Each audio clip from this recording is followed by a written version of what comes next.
This November, 38 years ago, November 19th, 1977, a plane carrying the president of Egypt, Anwar Sadat, landed at Ben Gurion Airport in Israel. A week earlier, President Sadat announced to his own parliament, "Israel will be stunned to hear me tell you that I am ready to go to the ends of the earth, even to their home, to the Knesset itself, to argue with them in order to prevent one Egyptian soldier from being wounded." Israeli Prime Minister Menachem Begin seized upon Sadat's words and crafted in Arabic a welcoming response from Begin to Sadat to be aired on radio and television. Begin assured the Egyptian people a reception worthy of their president's stature, and most dramatically, Begin stated, "Let us give a silent oath to one another. No more war. No more bloodshed. No more threats. Let us make peace. Let us start on the path of friendship." Now, Begin privately confided to his advisor, Yehuda Avner, who chronicled this chapter of history in his memoir. Begin said, "After all the years of my being slandered and vilified as a warmonger and a terrorist by Sadat, he has chosen now to visit me."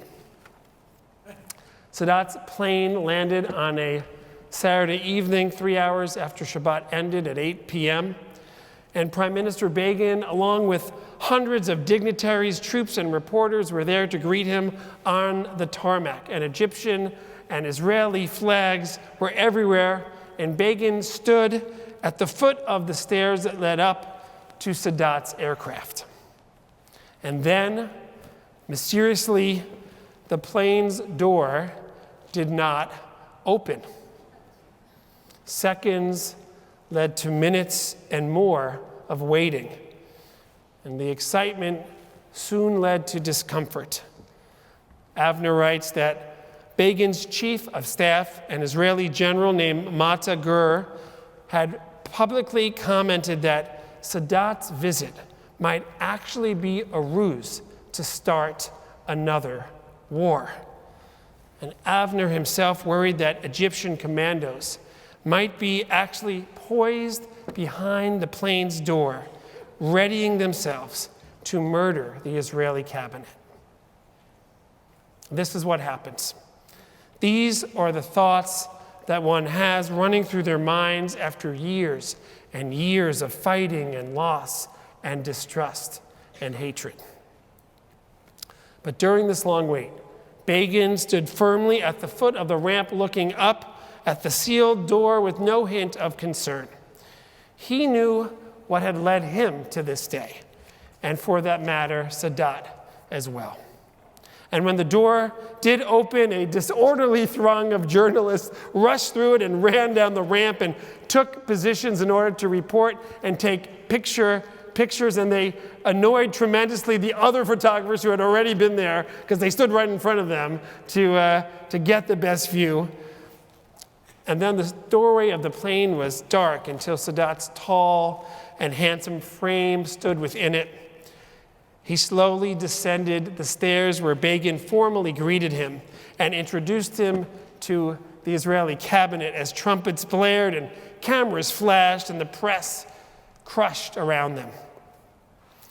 When Sadat came face to face with the Israeli chief of staff that had predicted this might mean war, he said to him, "See, General, it's no trick. I wasn't bluffing." And General Gur responded respectfully with a formal military salute. Then Sadat stood face to face with former Prime Minister Golda Meir, the Israeli Prime Minister during too many previous wars with Egypt and Israel. And they looked at each other seriously, and Sadat bowed and took her hand and said, "I've waited to talk to you for a long time." And Golda Meir responded, "And I've been waiting for you for a long time. And Salth replied, but now I am here. And Meir responded, Shalom. Welcome. This week's Torah portion tells the tale of two ancient enemies meeting after decades of fighting. And the enemies we know, they are brothers. True twin brothers, Jacob and Esau. Like modern day Egypt and Israel, there was much terrible history between them. And yet Jacob initiates a meeting with his adversary, with his brother. Jacob sends Esau messages in advance of their meeting. Deferential, honorary words are spoken by Jacob's emissaries, and impressive presents are delivered. And Esau's response? Well, the text doesn't say what Esau speaks, but it does note that Esau is coming with 400 men to meet Jacob, Bible speak, for an army. Esau is preparing for war. My 5-year-old son is fond of an album of children's music sung by an artist named David Grover, and he sings David Grover on this album with a number of New York City public school children. And this is one of those CDs that Caleb just wants to listen to over and over again, so he knows every song by heart. And one of the songs on this album is from South Pacific, You Have to Be Carefully Taught. Now, Caleb does not understand the song's nuance, and therefore he's singing in our house with like lots of gusto. You have to be taught to hate and to fear day after day and year after year. It's got to be drummed in your little ear. You have got to be carefully taught.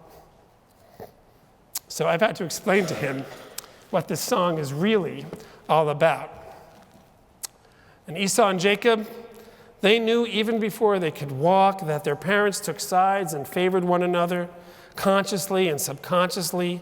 Isaac and Rebekah carefully taught their two sons lessons, and that eventually led them to having first a transactional relationship, followed by one of trickery and deceit, and yes, even hate and fear. I don't know exactly what Begin and Salth were taught about each other, or exactly what the citizens of Egypt and Israel were shown about each other, but I can guess it was bad and hateful.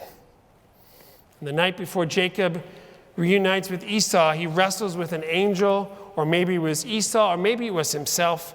It's not clear, but wrestle he does. And I believe he is in part wrestling with all that he has known about his brother and himself. He doesn't want to continue the pattern, but how does one start doing something new after a life of doing the same thing over and over again? How do you break out of a terrible pattern when all you know is that pattern, and when you've been carefully taught this one way your entire life? And this is the wrestling that I'm imagining Jacob and Esau go through the night before they meet, and I can imagine Salth and Begin did the same exact thing almost 40 years ago. Like Salth came to Begin in Israel, Jacob comes to Esau in Canaan, ancient Israel, and Jacob, in front of everyone there, shatters his pattern of deceit and trickery and bows low to the ground in front of Esau 7 times. Jacob is limping, stripped of artifice, and he finds his new self. He apologizes, and Esau too finds a way to put his hate aside and brings out his dormant and positive connection with his brother. And they embrace, and they weep, and speak kind and caring words to each other. The feud and the hate is finally over. Salth's first words to the Israeli parliament were, I have come to the Knesset so that together we can build a new life founded on peace. Later at the White House peace treaty signing, Begin praised Salth for his civic courage and said, now it is time for all of us to show civic courage in order to proclaim to our peoples and to others, no more war, no more bloodshed, no more bereavement, peace unto you. And then he said in Arabic, salam, peace forever. We know our world is filled with far too much brokenness, often true in our personal lives as well as our national and global scene. And it is at times heartbreaking and depressing. And then we read this Torah portion and then retell the modern day story of Begin and Sadat. And with them, we hope that our tradition's undying passion and commitment to hope and repair and reconciliation can still take place within us. We are carefully taught that we can be the agents of healing. So let us do our best, wherever we can, to make it so. And where reconciliation is more complicated, let's retain within us the hope and promise that despite the darkness amongst us, that we can work to ensure that light and good and peace will one day reign amongst us. Amen.